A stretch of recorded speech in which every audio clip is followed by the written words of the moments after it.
Hello बच्चों, चलिए प्रश्न को पढ़ते हैं। निम्नलिखित पर टिप्पणी लिखिए। सेट जैप नियम। तो आइए बच्चों, मुख्य अवधारणा को समझते हुए हम इस प्रश्न को हल करते हैं।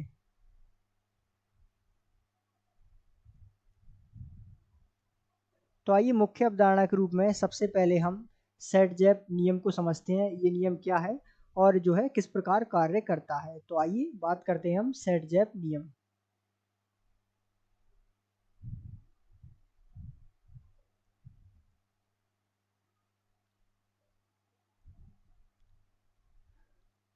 तो ध्यान दीजिएगा क्या कहता है ये नियम। इस नियम के अनुसार जब किसी एल्किल हैलाइड का विहाइड्रो हैलोजनीकरण किया जाता है तो वह एल्किल ज़्यादा बनती है जिसमें द्विबंध से जुड़े कार्बन पर अधिक एल्किल समूह जुड़े हों। अर्थात ये नियम कहता है कि जब किसी एल्किल हैलाइड का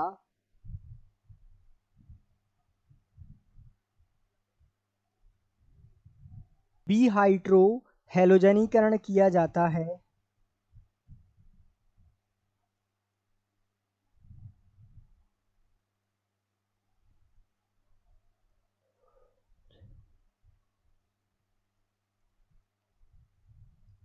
अर्थात HX जब बाहर निकलता है, X यहाँ हैलोजन है। हैलोजन समूह जैसा कि हम जानते हैं क्लोरीन, फ्लोरीन, ब्रोमीन, तो ये जो है हैलोजन परिवार से संबंधित होता है। तो बी हाइड्रो हैलोजनीकरण का मतलब होता है HX का बाहर निकलना अर्थात -HX। ठीक है, तो हम कह सकते हैं कि जब भी कोई एल्किल हैलाइड जिसका बी हाइड्रो हैलोजनीकरण किया जाता है तब वह एल्कीन का निर्माण ज़्यादा होता है। अर्थात एल्कीन जिसका निर्माण जो है ज़्यादा होता है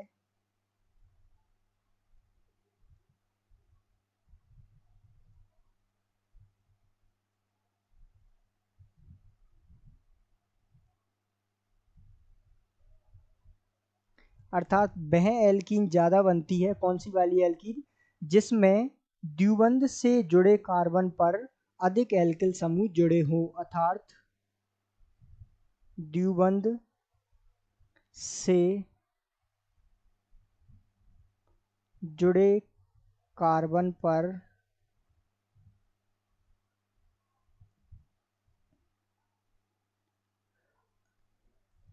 अधिक एल्किल समूह जुड़े हों।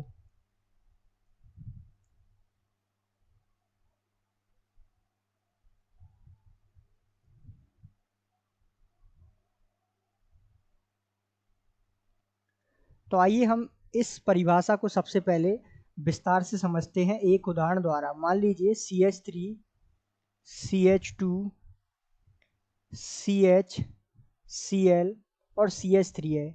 यदि हम इसका बी हाइड्रो हैलोजनीकरण कराएं और ये हुआ KOH एल्कोहलिक KOH की उपस्थिति में। ठीक है, तो इसका जो है बी हाइड्रो हैलोजनीकरण अर्थात HX बाहर निकाले हम तो यहाँ से क्या बाहर निकलेगा? ध्यान दीजिएगा, यहाँ से निकलेगा -HCl। तो ये होगा बी हाइड्रो हैलोजनीकरण। तो इसमें क्या होता है? दो एल्कीन का निर्माण होता है। पहली इसमें CH3 CH double bond CH अर्थात CH3 CH द्विबंध CH और साथ में एक और एल्कीन का निर्माण होता है जिसका सूत्र होता है CH3 CH2 CH और द्विबंध CH2। तो ये दो एल्कीन बनती हैं। लेकिन अधिक मात्रा में कौन सी एल्कीन बनेगी इन दोनों में से, इसका पता लगाने के लिए हम जाएंगे सेट जैप नियम की परिभाषा पर। तो वह एल्कीन का निर्माण ज़्यादा होता है जिसके द्विबंध से जुड़े कार्बन पर अधिक एल्किल समूह हो। अब ये जो है द्विबंध से जुड़ा कार्बन है और एक ये है, तो कितने? एक तो ये का एक एल्किल समूह और एक ये वाला एल्किल समूह।